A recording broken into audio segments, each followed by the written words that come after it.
Hi families, welcome to my channel. ನೀವು ನೋಡ್ತಾ ಇದ್ದೀರಾ ನಮ್ಮ ಫ್ಯಾಮಿಲಿ ಲೈಫ್ ಸ್ಟೈಲ್. ನಾನು ಸುಮಾ. ಇದು ಗುರುವಾರದ ಮಿನಿ ವ್ಲಾಗ್.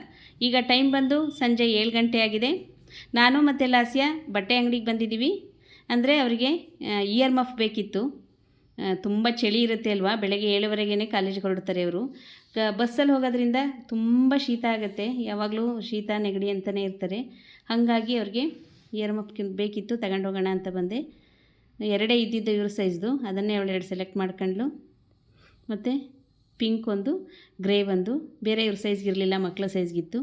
ಹಾಗಾಗಿ ಇದನ್ನು ಸೆಲೆಕ್ಟ್ ಮಾಡ್ಕೊಂಡು ಸ್ವಲ್ಪ ಅಂಗಡಿಗೆ ಹೋಗಬೇಕಿತ್ತು. ಇಲ್ಲೇ ಪಕ್ಕದಲ್ಲೇ ರಿಲಯನ್ಸ್ ಬಜಾರ್ ಇದೆ, ಅಲ್ಲಿಗೆ ಹೋಗ್ಬಿಟ್ಟು ಸ್ವಲ್ಪ ಸಾಮಾನು ತಗೊಂಡು ಹೋಗೋಣ ಅಂತ ರಿಲಯನ್ಸ್ಗೆ ಹೋದ್ವಿ. ಅಲ್ಲಿ ಅಂದರೆ ನನಗೆ ಬಟಾಣಿ ಕಾಳು ಬೇಕಾಗಿತ್ತು, ಬಟಾಣಿ ಕಾಳು ಸಿಗಲೇ ಇಲ್ಲ. ಅಂದರೆ ನಾಳೆ ಪಲಾವ್ ಮಾಡೋಣ ಬೆಳಗ್ಗೆ ಅಂತ ಅಂದ್ಕೊಂಡೆ. ಬಟಾಣಿ ಕಾಳು, ಒಣಗಿದ ಬಟಾಣಿ ಕಾಳು ಸಿಗಲಿಲ್ಲ. ಇನ್ನೊಂದು 2-3 ಬೇರೆ ಏನಾದರೂ ಸಾಮಾನು ತಗೊಂಡು ಏನು ಬೇಕೋ ಅದನ್ನು ನೋಡಿ ತಗೊಂಡು ಹೋಗೋಣ ಅಂತ ಸಾಮಾನುಗಳನ್ನ ಒಂದು 2-3 ಪರ್ಚೇಸ್ ಮಾಡಿದ್ವಿ. ಮತ್ತು ಫ್ರೆಂಡ್ಸ್, ನೀವಿನ್ನೂ ನನ್ನ ಚಾನಲ್ನ ಯಾರು ಸಬ್ಸ್ಕ್ರೈಬ್ ಮಾಡದೆ ನೋಡ್ತಾ ಇದ್ದೀರೋ ಅವರು ಪ್ಲೀಸ್ ನನ್ನ ಚಾನಲ್ನ ಸಬ್ಸ್ಕ್ರೈಬ್ ಮಾಡ್ಕೊಂಡು ನೋಡಿ.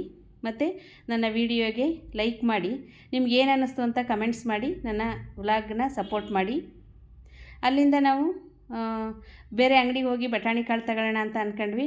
ಇಲ್ಲ, ಅಲ್ಲೇ ಹೋಗುವಾಗ ಸಂತೆ ನಡೀತಾ ಇರುತ್ತೆ, ಅಲ್ಲಿ ಹಸಿ ಬಟಾಣಿ ಕಾಳೇ ತಗೊಂಡು ಹೋಗೋಣ ಅಂತ ಅಂದ್ಲು ಲಾಸ್ಯ. ಹಾಗಾಗಿ ಸರಿ ನೋಡ್ಕೊಂಡು ಹೋಗೋಣ ಅಂತ ಅಲ್ಲೇ ಬಂದ್ವಿ. ಆದರೆ ಅಲ್ಲೂ ಏನೋ ನಾವು 2 ವೀಲರಲ್ಲಿ ಬರುವಾಗ ಕಾಣಿಸ್ಲಿಲ್ಲ ಹಸಿ ಬಟಾಣಿ. ಹಾಗಾಗಿ ಅಂಗಡಿಲೇ ಒಣ ಬಟಾಣಿ ಕಾಳೆ ಮತ್ತೆ ತಗೊಂಡು ಹೋಗೋಣ ಅಂತ ಹೇಳಿ ಇನ್ನೊಂದು ಅಂಗಡಿಗೆ ಬಂದು ಅಲ್ಲಿ ಒಣ ಬಟಾಣಿ ಕಾಳು ತಗೊಂಡ್ವಿ.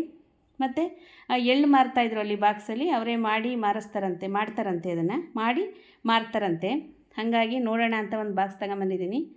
ಅಂದರೆ ವಿತ್ ಬಾಕ್ಸ್, ಇದನ್ನು 190 ಅಂತೆ. ಹೇಗಿರುತ್ತೆ ಅಂತ ಟೇಸ್ಟ್ ನೋಡಿ, ಚೆನ್ನಾಗಿದ್ದರೆ ಅದನ್ನೇ ಇನ್ನೊಂದು 2 ಬಾಕ್ಸ್ ತಗೊಂಬಿಡೋದು, ಇಲ್ಲ ಅಂದರೆ ಮಾಡಿದರೆ ಆಯಿತು ಅಂತ ತಗೊಂಬಂದೆ. ನೋಡಿ ಹೀಗಿದೆ. ಮತ್ತು ಇವತ್ತಿನ ಅಡುಗೆಗೆ ಮಧ್ಯಾಹ್ನದ್ದು ಚಿಕನ್ ಸಾಂಬಾರಿತ್ತು, ಅದ್ರ ಜೊತೆಗೆ ನಮಗೆ ದೋಸೆ ಮಾಡಿದ್ಲು ಲಾಸ್ಯ, ಮತ್ತು ವೆಂಕಟೇಶ್ ಅವ್ರಿಗೆ ಅನ್ನ.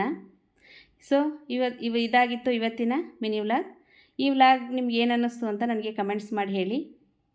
ಇನ್ನೊಂದು ವಿಡಿಯೋದೊಂದಿಗೆ ನಿಮ್ಮನ್ನು ಭೇಟಿಯಾಗ್ತೀನಿ. ಅಲ್ಲಿವರೆಗೂ ಬಾಯ್, ಟೇಕ್ ಕೇರ್.